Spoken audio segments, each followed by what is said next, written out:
back to Embracing the Soul's Journey. Today our topic is going to be on fears and the underlying elements that go with it. We sometimes find that we have anger, or we get disconnected, or we may feel that we're not walking the path that we think we are, but yet we truly are. So I'm going to bring us all together now, and we're going to have some fun today. I want to make sure that everyone subscribes. So if you're watching us today, take a moment to subscribe to our YouTube channel. Hit that bell so that you will get notified every time we have a new video posted. And also all of our contact information, if you don't make it to the end of this video, all of our contact information is listed at the bottom. And we're open for readings and to connect with you. So be sure to contact or connect with us. Mm-hmm. All right, so let's talk about fear. Oh my God, what a great subject. Fear. Look at that. See, she's already got her flashes up. Uh-huh. Yeah. So, okay, let's start. So with fear, when you're doing your readings, for instance, whether it be through mediumship or healing, how does fear come out with you? How does it present itself? Well, I kind of want to go back because I have this love-hate relationship with fear. Going back for when I was a kid, when you don't understand what you're feeling and you have such a strong feeling, there's a lot of fear that's surrounded. You don't know if it's you don't know if it's somebody else or what have you, just feel. So it's like that raw. So I had a lot of fear whenever I was a kid. I grew up having tons of stomach aches, and always, it would stop me. My fear would stop me from going into a room, to experiencing activities. And then not to mention, you put my religion on top of that, where guilt and fear play in that. So I've learned as I've gotten older about fear, and fear still is there. But I've also learned to replace fear with love for me, and just recently in the last 5 years or so. So it's things like I think you spoke about with the last, about habits that you had before, or experiences that you had before. Now, as I go through life and they're coming up again, I'm trying to reprogram my brain to go and not be so hard on myself that I automatically go to that fear, but to say, hey, it's okay, self. You're okay. Let's replace it. What can we do? And it's more or less talking to myself and saying, it's okay. It's what can we do to look at this differently, to approach it differently, and to approach it with love, instead of having so much fear and giving fear the power. So I choose right now to give love the power and the focus and the energy. Let me ask you a question about your childhood. Mm-hmm. So when you say that you experienced fear as a child, how did you make sense of that as a kid? So what went through your head around fear? Like, did you say to yourself, I'm afraid of fill in the blank? Did you say, what was your response as a child, I think is what I'm asking. It was something, like I said, really raw. I felt it before I even knew what it was. It would alarm me first before, because I'd be outside playing or what have you, and all of a sudden I'd get a stomach ache or something, and then that would stop me and go, then I would be like, what's going on? And then I would notice an animal's hurt, or somebody around me is not having a good day, or has a headache or what have you. So that kind of, but I didn't, growing up, it wasn't allowed to really, you didn't have permission to do that. Yeah. Because it's bad. Even though my other part of my family had they were pretty psychic. And I knew about it, so I was somewhat safe. I would talk to my mom about it. But she wasn't an extreme empath. So she didn't realize. She'd be like, oh, it's okay, da-da-da.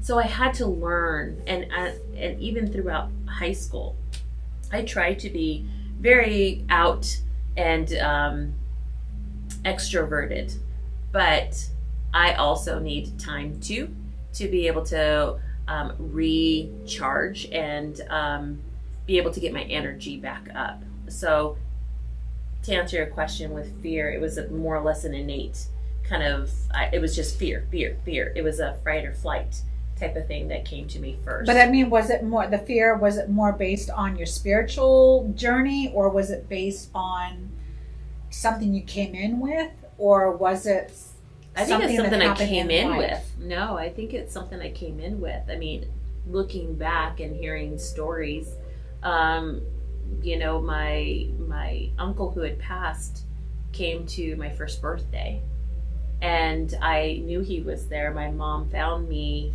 playing, you know, with my uncle. He came on my first birthday just like he said he would before he passed. And my mom just watched us, and we were playing, and, you know, and then finally she said, okay, it's time for you to go. And then I just all of a sudden just stopped playing. And then I was, you know, back. So I think it's something that I've always have. I don't remember a time when I didn't have it.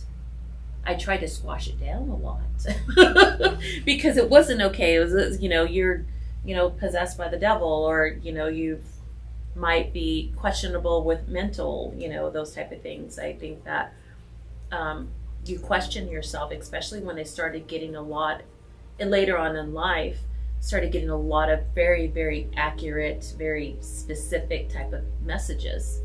You know, your fear is this really for that person? Is this really what I'm hearing? So a lot of discernment had to come along with that. And then sometimes I just have to let it go. I just have to go, accidents, fear.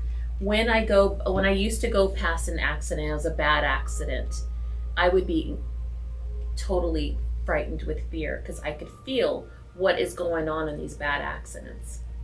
So I would be like, oh no, that person is hurt, da da da da da da da. So now I just wish them love. And I'm like, okay, I'm wishing you love, and I have to keep going, you know, throughout my day, because I can't live, you know, in that. Hospitals do the same thing for me too as well. So yeah, it just depends.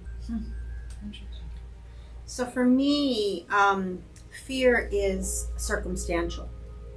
So I grew up in a fear where, I mean, I was fearful of waking up each day. And I disassociated from my life experience as a child.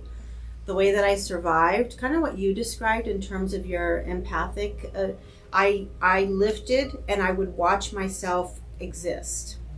And that was the way that I survived an abusive home. And so I was fearful of, I mean, the home was, I was terrified to be in my home.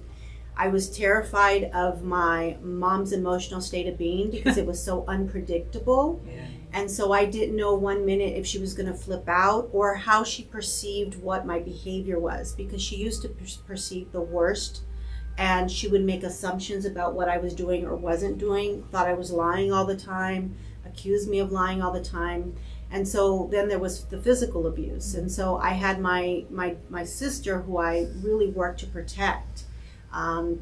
So for me, fear was it was about my circumstance. But what happens when a child grows up in an abusive home is it changes the architecture of the brain. So the synaptic connections that are formed are based in fear. And so it's survival. We kick into, it's called the brainstem back here. It's what you referred to in another session, fight or flight. But it's fight, flight, freeze, and then sometimes there are two others as well that I won't get too far into because I can go on for days about it. But and so it's a hypervigilance that's formed, and it's based on fear being instead of love in a home. Attachment, connection, and love is what we innately need coming into this physical form. And when we're received with love, with fear, it does change your brain. And what's important to know about this is how we experience the world then becomes through the lens of fear. So I had to unlearn that by rewiring my brain, but it really came from circumstantial. So when people, like when you talk about like fear of seeing things or fear of, I have conversations with friends about fear of big events happening, or fear of, I can look at it from an objective perspective of, a war, or the economy crashing, or COVID, or like the things that people are paralyzed by. Right. So I can see it intellectually, but I don't have any fear around it. Like, I trust that whatever's supposed to happen is going to happen, because I am beyond this physical form. So this is one little lifetime of many, many lifetimes, and I will continue to exist beyond this form. So if I get into a car accident when we leave here today, it was intended to be that. That was my checkout point, and that everything is going to fall the way that it needs to. So I don't have that undercurrent of fear anymore. And I think because you asked the question of Tina, you said to her, did you come in with that? I don't believe I did. I believe mine was circumstantial for me to get to the place of where I am now. I think I had to go through that experience in order to get where I am now. Well, and also for you to be the teacher. Right. So it's like if you can't experience it, you can't teach it. Right.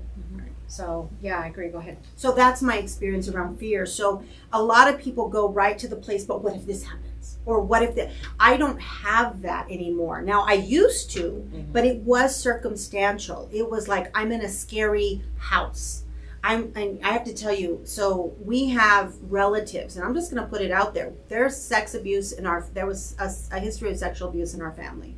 And I would get a sensation from a cousin or an uncle that I was like, holy shit, that's bad. And I would do everything I possibly could to stay away from that person, because I got a fear that there was something bad that could happen. And so that, as a young child, I think is part of the intuition, the knowing, the thing that we don't let children lean into. We go, no, hug your uncle. That's your uncle. Hug your grandma. Hug your grandpa. You're supposed to love them. If we just let children trust their intuition, trust what feels right, then we become women and men who learn to trust that intuition. And so I used to get that sensation and feel fear then. So mine was so circumstantial, based on the people and what was happening around me. And once I was able to let go of those patterns of behavior, because they did become a pattern of behavior, then I was able to lean into, it's what you just described it. The way that I say it is, what voice am I listening to? Am I listening to the voice of fear, or am I listening to spirit, which is love? And so I get to choose at any given moment.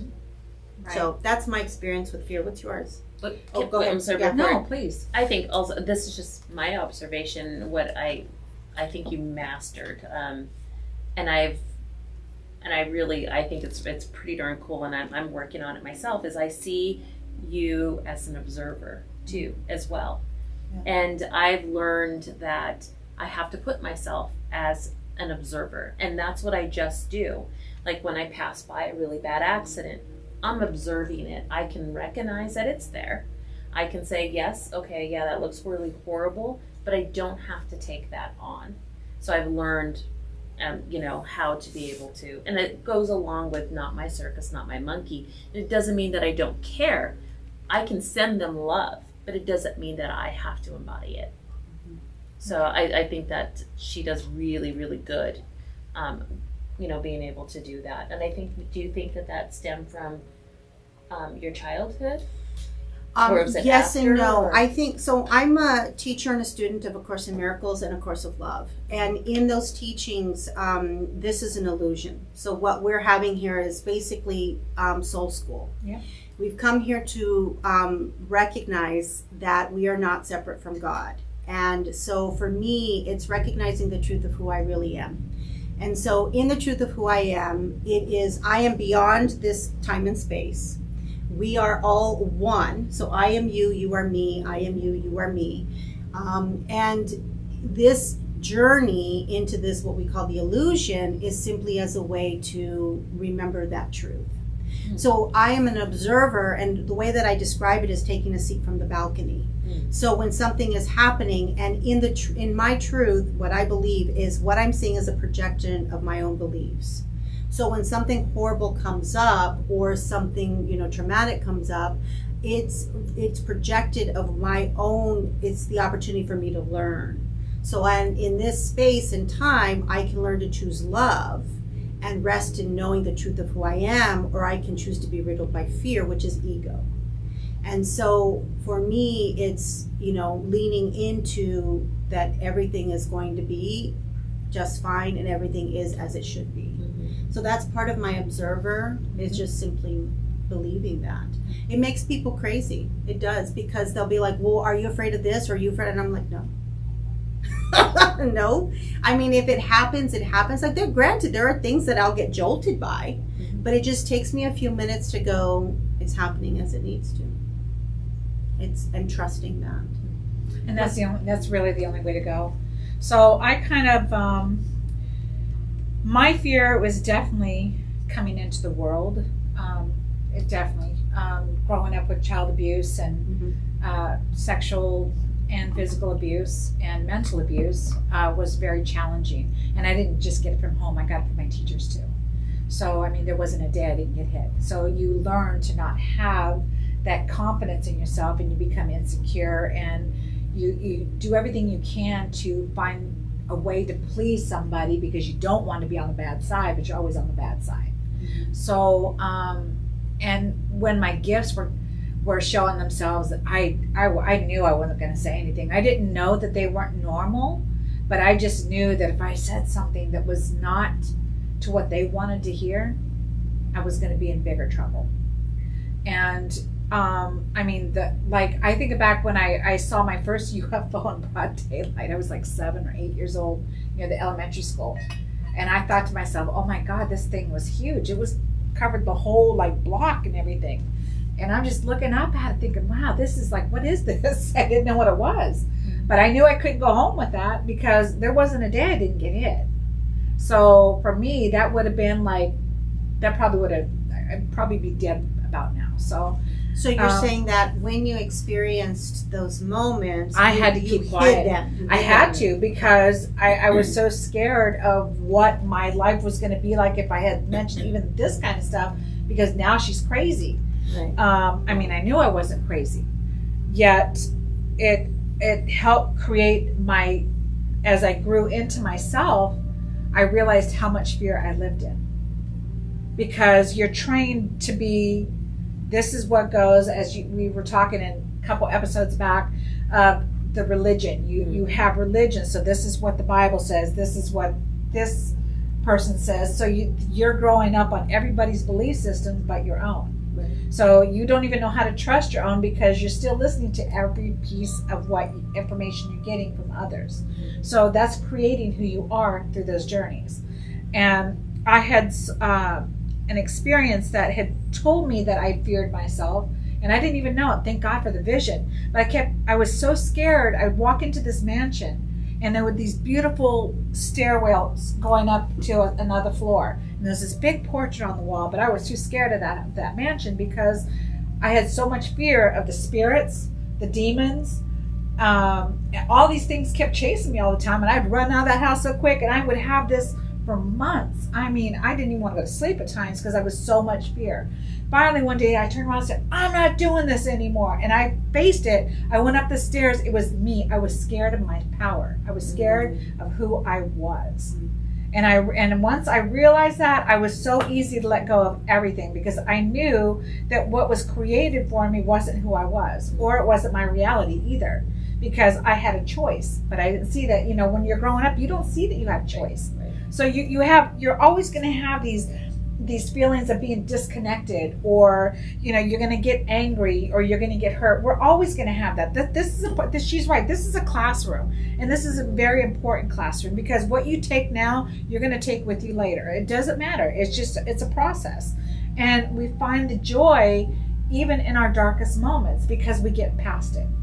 And so I found that with my fear, I was able to harness it in a way that I could let it go. I mean, we're always going to, even from time to time, something is going to come in that is going to present a little bit of fear until you actually get in the story and you realize, wait a minute, how are you going to take this? How are you going to succeed?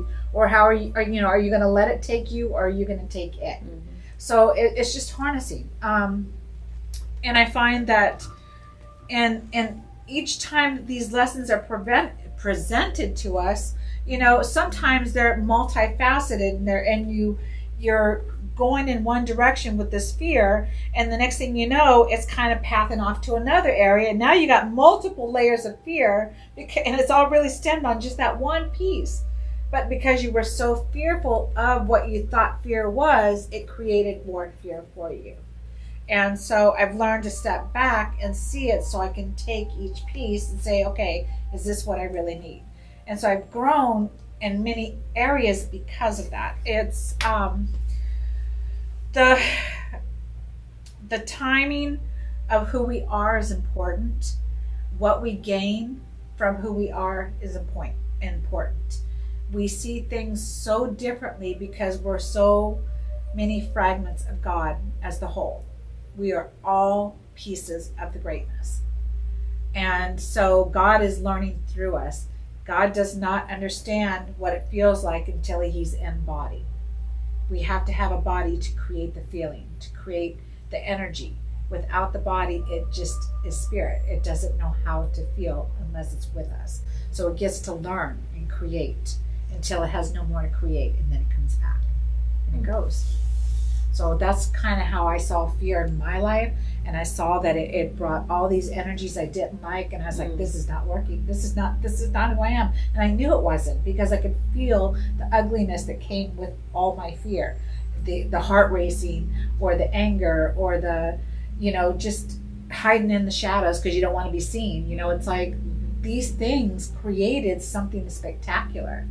You know, and it brought us more enlightenment of being in fear, which I am very grateful for. I've learned a lot through it so far. But go ahead. So when we're looking at fear, it's interesting because growing up Catholic, there's lots of conversations around the devil, Satan, demons, dark energy. I don't think we use the term dark energy. I hear that more as negative in the adult. Well, as an adult, I heard the term dark energy more. It's not something that I heard as a child. But there was always like this sort of belief system that there was like some sort of evil presence or an evil being. And that fear was perpetuated in my family around there being that kind of darkness, or the potential, the possibility that could exist. And so what's interesting is that I have completely disconnected from that experience. And so what that means is, like, even when I talk to other people who are who do intuitive work as a living, who are mediums and psychics and healers, and they'll talk about you know, having that dark energy, or feeling those feeling that the heavy, the darkness, something evil even. And I don't have that experience. And so I think this is one of those things where each one of us is going to have a different sort of experience of things. So when something shows up that triggers a fear within me, my belief system, and again, you're going to experience things based on your belief system. So my belief system, when something shows up as like a thing that triggers a jolt, what I call like a jolt of fear, right? And so first off, my first thing is to experience that sensation. Where am I feeling it physically? The second thing I do, because what I want to do, let me just go back to that. So if I experience it in my chest, I need to lean into that experience. So I need to lean into where I'm feeling the fear. The second thing I do is I go, okay, what is the underlying message of this fear? And when is the first time that I felt this? So if I was fear of abandonment, fear of being lied to, fear of being unloved, fear, whatever, not worthy, whatever the core is that fear brings up for me, I have to figure out when was the first time I felt that.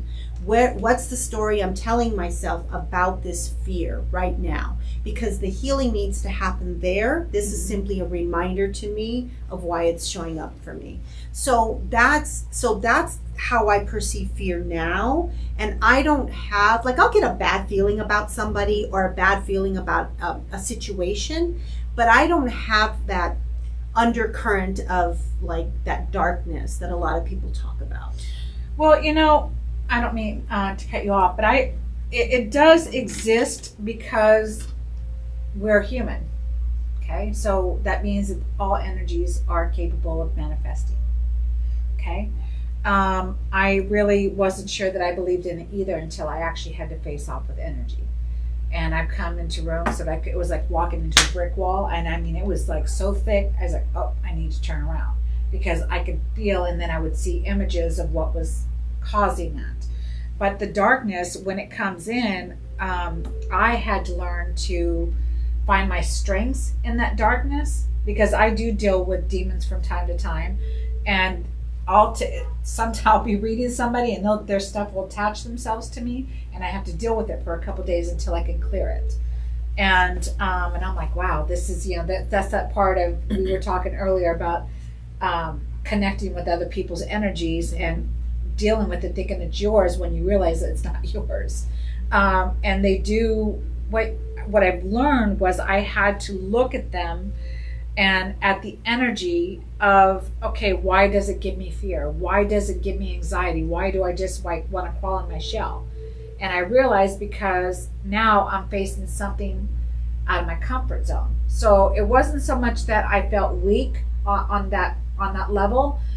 It was something I couldn't see. We all fear what we can't see most of the time. And I'm not saying you, but I'm just saying a lot of us fear what we can't see. So when something pops out that's not a normal for us, we like, oh my God, where's this coming from? This. And since when being an empath, you can feel this energy, and you know that it's not light. You know that it's dark, and it's a negative energy, and you have to just say, okay, wait a minute. How am I going to react to this? Now, you can sit there and say, get out of my space and do this, do that, which is what you can do, by the way. But you also have to embrace it. You have to love it, because that energy needs light too. That, because we all came from that creator. So that means we coming into the world for all the lessons. I don't want to say dark, so I'm just going to say even negative energies, we had to come learn. So now we're all reaching for the light, and so are they. Trust me, so are they. They're all reaching for that aspect as something positive, because they're learning from us as we learn from them.